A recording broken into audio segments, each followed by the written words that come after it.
देखिए, ये JDU as a दल का कैरेक्टर दिखाता है कि कम से कम अभी उनकी जो चेतना है वो मरी नहीं है।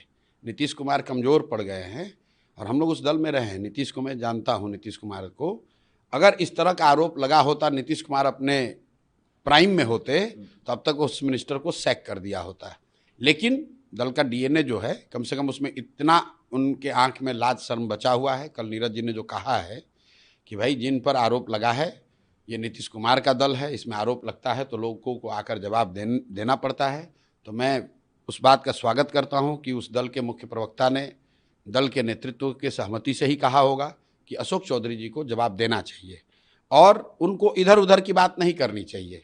किशोर कुणाल जी, ट्रस्ट, भाई इल्ज़ाम आप पर लगा है, सीधी बात है। आपने बेनामी संपत्ति अपने पीए के नाम पर खरीदा, उस संपत्ति को फिर वापस अपने बेटी के नाम पर ट्रांसफ़र किया, उसका पूरा प्रमाण दस्तावेज हमने पब्लिक डोमेन में रखा है। अगर वो गलत है तो आके बता दो गलत है। तो कह रही है कोई आरोप में दम नहीं है। ठीक है, उनकी तो बात है। आरोप अशोक चौधरी पर है, जवाब शांभवी चौधरी दे रहे हैं, अनीता कुणाल दे रहे हैं, उन पर आरोप नहीं है। आप तो प्रेस कॉन्फ्रेंस में थे जी। हमने कहा कि एक बहुत बड़ी मात्रा में प्रॉपर्टी जो खरीदी गई है वो एक ट्रस्ट के माध्यम से खरीदी गई है। ट्रस्ट को चलाने वाले जो लोग हैं, खासकर जियालाल आर्य, वो बहुत ईमानदार व्यक्ति हैं, उनकी रेपुटेशन है बिहार में, वो बहुत ईमानदार व्यक्ति हैं। तो मैंने ये कहा कि सर आप लोग देख लीजिए कि आपके ट्रस्ट के नाम पर भी ये प्रॉपर्टी जो खरीदी जा रही है, ये पैसे कहाँ से आ रहे हैं। ये उनको कहा, उन पर इल्ज़ाम नहीं है। इल्ज़ाम सीधा अशोक चौधरी पर है। 200 करोड़ रुपए से ज़्यादा की प्रॉपर्टी इन्होंने पिछले 2-3 साल में मंत्री रहते खरीदा है। मैंने प्रॉपर्टी का डिटेल दिया है, ट्रांजैक्शन बताया है, ये बताया है कि 2019 में आपने एक जो पूरा एग्जाम्पल केस के तौर पर दिया है कि 23 कट्ठे ज़मीन आपने खरीदी अपने पीए के नाम पर, योगेश्वर दत्त के नाम पर, उसको 2 साल के बाद अपने बेटी के नाम पर ट्रांसफ़र कराया बिना पैसा दिए हुए। पैसा बैंक से जो ट्रांजैक्शन हुआ है वो 10 लाख रुपए हुआ है, जो रजिस्ट्री ऑफिस में लिखा गया है वो 34 लाख रुपए है। उसके बाद इनकम टैक्स का इनको नोटिस आया है। इनकम टैक्स ने ये कहा कि भाई 34 लाख की प्रॉपर्टी के अगेंस्ट में आप 10 लाख रुपए ही कैसे ट्रांजैक्शन किया है। तो उसके 4 बरस के बाद 2025 में इन्होंने 25 लाख रुपया अपने बैंक से फिर ट्रांसफ़र कराया है योगेश्वर दत्त के नाम पर। वो सारा बैंकिंग डिटेल मैंने जारी किया है। अब ये जवाब दे दें कि भाई ये ज़मीन खरीदा था कि नहीं योगेश्वर दत्त के नाम पर, और योगेश्वर दत्त के नाम से फिर इन्होंने ज़मीन ट्रांसफ़र करा था कि नहीं, और अगर किया था तो 34 लाख की ज़मीन 10 लाख में आपको कैसे दे दिया, और अगर 10 लाख में दे भी दिया था तो 4 बरस के बाद फिर उसको 25 लाख रुपए क्यों दे रहे हो। ये एक केस मैंने दिया है। उसके साथ मैंने इनके सारे प्रॉपर्टी का जो हम लोग के संज्ञान में आई है उससे तो बहुत ज़्यादा इनके पास होगा। तो जो प्रॉपर्टी इन्होंने घोषित नहीं की है, जो हमारे पास पेपर डीड आया और हमने साझा किया है, अशोक चौधरी जी को प्रेस करके बता देना चाहिए कि भाई ये हमने इस तरह से खरीदा। प्रॉपर्टी खरीदने में कोई दिक्कत नहीं है, प्रॉपर्टी तो आप 500 करोड़ का खरीद सकते हैं, लेकिन बता तो दो भाई कि कब और कैसे खरीदा है। सम्राट चौधरी के बारे में क्या कहेंगे? वो डिप्टी सीएम है। सम्राट चौधरी तो 2017 में तेजस्वी यादव डिप्टी सीएम थे, उनके ऊपर आरोप लगा नीतीश कुमार। अब आज पहले अशोक चौधरी का मामला खत्म हो गया। सम्राट चौधरी को सीधी बात हम ये पूछ रहे हैं कि भाई आपने मैट्रिक का एग्जाम कब पास किया, क्योंकि आपका ओरिजिनल नाम है सम्राट कुमार मौर्य, जो कि बिहार विद्यालय परीक्षा समिति ने लिखकर दिया कि सम्राट कुमार मौर्य करके एक विद्यार्थी जिन्होंने एग्ज़ाम दिया, ये एग्ज़ाम फेल हो गए, इनको 234 नंबर आया। ये 1998 में सुप्रीम कोर्ट में हलफनामा दर्ज है। इसी के आधार पर सुप्रीम कोर्ट ने इनको नाबालिग घोषित किया और इनकी मंत्री ये थे, इनको हटाना पड़ा, सर लालू जी को इनको हटाना पड़ा। अब उसके तह में जाइए कि मामला है क्या। मामला ये है कि वहाँ पर एक कांग्रेस के पुराने नेता होते थे सदानंद सिंह, उनकी हत्या हो गई, 6 लोगों के साथ हत्या हुई और उसमें तब के सम्राट कुमार मौर्य नामजद अभियुक्त थे और हम लोग की जानकारी के मुताबिक जेल में थे। 6 महीना इनको जेल में थे। इनको जेल से निकालने के लिए जो डॉक्यूमेंट दिए गए उसमें कहा गया कि ये नाबालिग है इसलिए इनको छोड़ा गया। जिन लोगों ने इनकी मदद की या इनके पिताजी या इनके जो भी घर के लोग इन्होंने मदद की होगी, उनको पता नहीं होगा कि ये चीज़ बाहर निकलेगा। यही नाबालिग होने का सर्टिफिकेट देकर जो आप मर्डर के केस से बाहर निकले थे, उसी का इस्तेमाल इनके विपक्षियों ने, इनके विरोधियों ने किया और इनकी मंत्री परिषद चली गई। अब मैं ये कह रहा हूं कि भाई पहले आप ये बताओ कि आप उसमें नामजद अभियुक्त थे कि नहीं थे, आप 6 महीना जेल काटे हैं कि नहीं काटे हैं, ये बताओ, क्योंकि आपने अपने इलेक्शन के एफिडेविट में इसको डिक्लेयर नहीं किया है। एक मिनट रुक जाइए। दूसरी बात जो सम्राट चौधरी पर हमने कही, उन्होंने अपने इलेक्शन एफिडेविट में लिखा है कि उन्होंने ग्रेजुएशन किया है कामराज यूनिवर्सिटी से और उन्होंने डॉक्टरेट किया है यूनिवर्सिटी ऑफ कैलिफोर्निया से। जो नाम उस पर लिखा है वो दोनों यूनिवर्सिटी एग्जिस्ट ही नहीं करता है उस नाम से, लेकिन उसकी बात छोड़ दीजिए, उस पर वाद विवाद हो सकता है और पहले से वो पब्लिक डोमेन में जानकारी है। मैं नई बात ये कह रहा हूँ कि जब बिहार विद्यालय परीक्षा समिति ने आपको फेल का सर्टिफिकेट दिया हुआ है तो आप ग्रेजुएशन किए तो मैट्रिक तो कभी किए होंगे।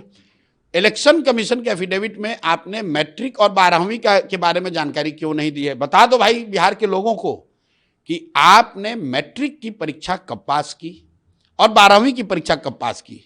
आप ग्रेजुएशन कर लिए, आप डॉक्टरेट हो गए, यूनिवर्सिटी ऑफ कैलिफोर्निया से पढ़ लिए, वो सब तो बात समझ में आ रही है। इलेक्शन कमीशन और बिहार की जनता से झूठ बोल रहे हैं भाई, इलेक्शन कमीशन को बोल ही नहीं रहे हैं और इसलिए इस बार अगर वो चुनाव लड़ेंगे तो तैयार हो जाए, जब वो डालेंगे तो हम लोग उसको ऑब्जेक्ट करेंगे कि भाई इनसे पूछा जाए कि 10th के किए बगैर आप ग्रेजुएशन कैसे कर लीजिएगा। लगता है सर कि नीतीश कुमार को, जेडीयू के बड़े नेताओं को जो अब ये बताइए कि हमने ये बात जानकारी रखी पब्लिक डोमेन में, तो क्या उसके बाद सम्राट चौधरी ने उसका जवाब दिया? कहा कि भाई नहीं, हम इस साल में 10वीं पास किए हैं? क्या उन्होंने ये कहा कि नहीं हम उसमें नामजद अभियुक्त नहीं थे? अगर वो कह दें तो फिर हम उसका प्रमाण देंगे। हमने जो कहा है उसका जवाब तो दे नहीं पाए। अब आप कह रहे हैं प्रशांत किशोर व्यापारी है, सौदागर है। अरे भाई, ये सब बात तो 2 साल तुम कह लिए। तुमको जो बात कही जा रही है, आपके लिए जो बात कही जा रही है, उस बात का सीधा जवाब दीजिए। अगर बिहार का कोई बच्चा क्लर्क भी बनना चाहता है, सिपाही भी बनना चाहता है, तो उसको अपना एजुकेशनल सर्टिफिकेट तो देना पड़ता है। आपने नहीं, अगर आप नहीं पढ़े तो लिख दीजिए नहीं पढ़े लिखे हैं। आपने 2010 में अपने एफिडेविट में लिखा मैं 7th पास हूं, उनके इलेक्शन कमीशन के एफिडेविट में लिखा हुआ है। उसके बाद अगले एफिडेविट में लिख दिया कि हम डॉक्टरेट हैं यूनिवर्सिटी ऑफ कैलिफोर्निया से। तो हम ये समझने की कोशिश कर रहे हैं कि भाई 98 के बाद किस साल में आप मैट्रिक पास कर गए, वो बता दो भाई, यही तो पूछ रहे हैं। तेजस्वी यादव की बिहार अधिकार यात्रा कल वैशाली में थी। एक बार फिर से उनके मंच से पीएम मोदी की मां के बारे में शब्द कहा गया। भाई देखिए, तेजस्वी यादव और राजद का जो कैरेक्टर है, मैं बार बार कह रहा हूं कि इनका चरित्र बदल नहीं सकता है। ये कट्टा वाले नेता हैं लोग। किसी ने कहा कि तेजस्वी यादव पर क्यों आप इल्जाम लगा रहे हैं, तो लालू यादव के ज़माने में ऐसा हुआ था। तो मैंने ये बताया कि मेरे भाई ये बता दो कि जो लालू यादव के ज़माने में जो राजद के सीनियर लीडर थे, क्या उन लोगों को राजद ने हटा दिया? क्या गया मगध से सुरेंद्र यादव का दबदबा खत्म हो गया? क्या दरभंगा से ललित यादव को हटा दिया गया? क्या नवादा में राजबल्लभ यादव, कौशल यादव नहीं है? भाई, जो लोग लालू यादव के ज़माने में जंगल राज के लिए दोषी बताए जाते थे, वही लोग तो आज भी राजद में हैं। फर्क इतना हुआ है कि ऊपर पहले साधु यादव, सुभाष यादव थे जो लालू यादव के साले थे। आज उन दोनों को हटाकर लालू यादव के 2 बेटे तेजस्वी यादव और तेज प्रताप यादव आ गए। फर्क तो कुछ पड़ा नहीं है। पार्टी का कैरेक्टर, उनकी सोच, उनका कार्य करने का तरीका वही है। उनके परिवार की आपसी जो कलह है, संजय यादव मेन बिंदु में है, कह रहे हैं कि वो हरियाणा। देखिए, मैं किसी के परिवार के आपसी कलह पर टीका टिप्पणी नहीं करता हूँ। तेज प्रताप यादव जी के साथ जो उन लोगों का झगड़ा चल रहा था, तब भी मैंने कहा है कि भाई लालू यादव के भी नाराज हैं। अब कोई भी हो, उससे मेरा कोई लेना देना। मैं किसी के व्यक्तिगत पारिवारिक मामलों में टीका टिप्पणी नहीं करता हूँ। और मैंने मंच से कहा, हर कैमरे पर कहा कि लालू यादव के बच्चे आपस में झगड़ा कर रहे हैं कि प्रेम से रह रहे हैं, ये उनका व्यक्तिगत पारिवारिक मामला है। उससे बिहार की जनता को कोई लेना देना नहीं है। बिहार की जनता को इससे मतलब है कि उस परिवार से, उस दल से जो चेहरा है, उनका चाल चरित्र, चेहरा, उनकी सोच, उनका काम, वो क्या है। आपस में भाई बहन में झगड़ा है कि लड़ाई है, ये मेरा विषय नहीं है। लोग कह रहे हैं कि संजय यादव लीड करना चाह रहे हैं। मेरे भाई, अगर कोई आदमी हरियाणा से आकर हर को डिक्टेट करेगा तो ये तो उनके पार्टी का आंतरिक मामला है, वो देख लें, उस दल के नेता समझ लें। हम लोग को उस पर क्या कहना है। कांग्रेस भी काफी एक्टिव है बिहार में। 24-25 तारीख को वो CWC की मीटिंग पटना में। अरे भाई, कांग्रेस का कोई औकात नहीं बिहार में। कांग्रेस बिहार में राजद का पिछलग्गू दल है। ये लोग हाथ पांव सिर्फ इसलिए चलाते हैं कि 2-4-5 सीट गठबंधन में ज़्यादा मिल जाए। अभी इन लोगों ने यात्रा निकाली।